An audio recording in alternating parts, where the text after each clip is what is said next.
શું બનાવ્યું મમ્મી આ? મસાલા પનીર બનાવી બેટા. દૂધ ફાટી ગયું તું ગરમીનું તે એમાંથી બનાવી દીધું. મસાલા પનીર. હા ઓહો, જોરદાર આઈટમ બનાવી મમ્મી તું, એ તો નવી. હા કેવી રીતે બનાવી? એડ શીખવાડ્યું તને હેડો. એનું જો ગરમી એટલી પડે ને કે આપણે દૂધ લાવ્યા ઘડીક વાર બહાર પડી રહ્યું એટલે પડી રહેલી થેલી આવી હોય કે દૂધ ફાટી ગયું એ પહેલાં હું ટેન્શનમાં આવી જઈ કહું કરો એ પછી તપેલીને વિચાર આવ્યો કે હેડ પનીર બનાવી દઉં તારે. ઓહ, હા એમાં સાદું પનીર નહીં વેસ્ટમાંથી બેસ્ટ. વેસ્ટ એમ એટલે આ તો ખાવાનું એને વેસ્ટ ના કહેવાય, હા એટલે અન્ન દેવતા કહેવાય આ તો. પણ નહીં, પણ હા, આ એટલે ફાટેલું તો વપરાઈ વેસ્ટ જ થઈ ગયું ને. હા એટલે આમ તો પહેલા રેડ દેતા હતા. હમ. પહેલા પનીર ને એવું નતા ખાતા એટલે, પણ હવે રેડવાની જરૂર નહીં એમ. એટલે જો પહેલા અડધી ચમચી મીઠું. મસાલાવાળું પનીર હા બનાવ્યું? મસાલા પનીર બનાવી દઉં. સાદું તો કેટલી વાર બનાવ્યું.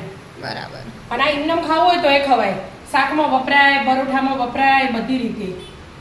અડધી ચમચી જીરું, અડધી ચમચી ચીલી ફ્લેક્સ, અડધી ચમચી મરી અને લીલા હા. ધાણા. જેટલા નાખવા હોય ને એટલા મસાલા વાળું લાગે ને એટલા માટે. Okay. અને આના બધા મિક્સ કરવાનું. હમ. અને હવે સિક્રેટ ટિપ્સ. એવું? હા આપણે વિનેગરથી બનાવી દેવાનું, થોડુંક ફાડી દેવાનું એટલે આમ સ્વાદ હરખો આવે. જો 1 ચમચી વિનેગર લીધું, ફાટી તો જ છે દૂધ એટલે, અને 3 ચમચી પાણી.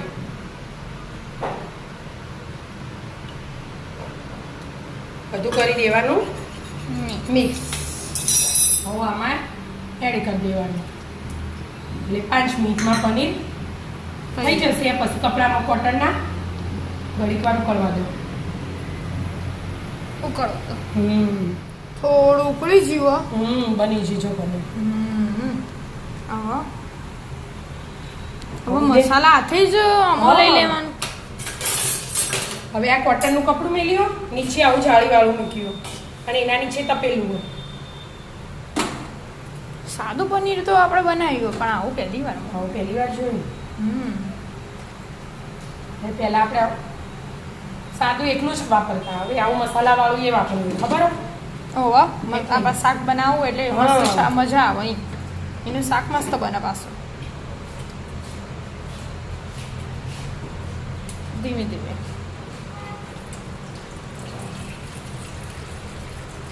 નીચે કાણા વાળું એટલે બધું પાણી ડાયરેક્ટ તપેલીમાં જ જતું. હા નીચે જતું રહે.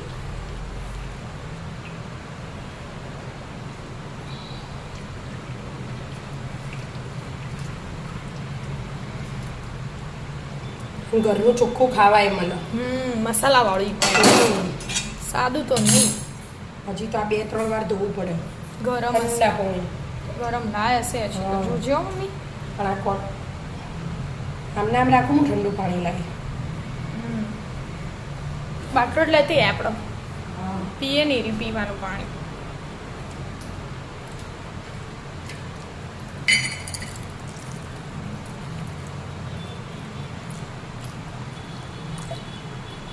ડાયરેક્ટ ઠંડુ થઈ જાય એટલે હળીએ તો છાલ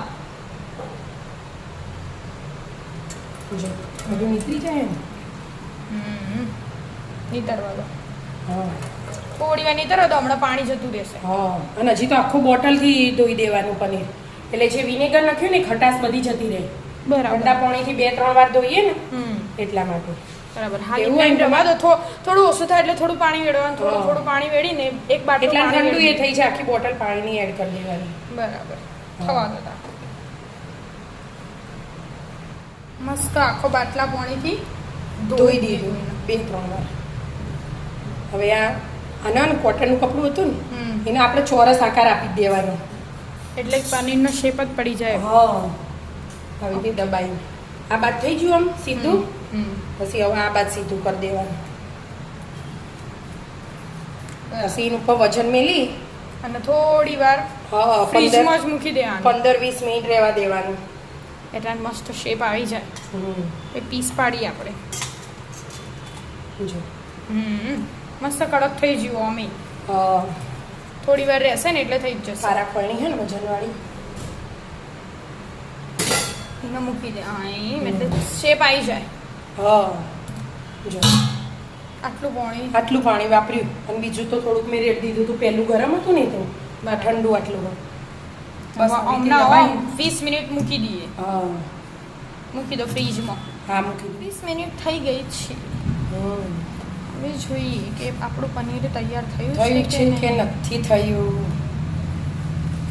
થઈ ગયું કપડાં છોટા ના એટલે થઈ ગયું. વાવ જોરદાર પનીર બનાવો મમ્મી તું તો. આ સ્પેશિયલ શાક માટે હા કે શાકમાં આર્યું નાખ્યું હોય ને તો મસ્ત ટેસ્ટ આવે ટેસ્ટ મસ્ત પનીરનો. આ સાઈડ પર રહી ગયું દબાયા વગર એટલે એટલે એવું આવ્યું. હવે આપણે એનું કટિંગ કરશું એમ. એનું હા